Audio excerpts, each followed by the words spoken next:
আসসালামু আলাইকুম বন্ধুরা। স্কুল, বন্ধু-বান্ধব, ভালো লাগা, খারাপ লাগা একজন কিশোরীর জীবনে এসব কিছুই তো স্বাভাবিক, তাই না?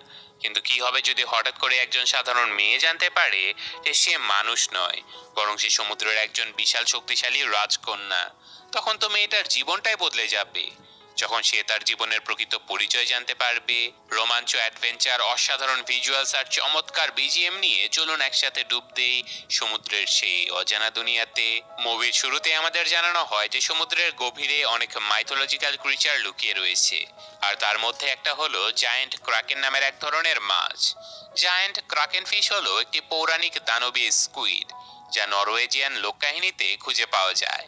বাস্তবে জায়ান্ট স্কুইড হলো কলোসাল স্কুইডের মতো বা তার সব থেকে কাছাকাছি এক ধরনের বিশাল সামুদ্রিক প্রাণী। সমুদ্রের বাইরের প্রাণীরা, এমনকি মানুষেরাও এই ক্র্যাকেন ফিশদেরকে দানব মনে করে।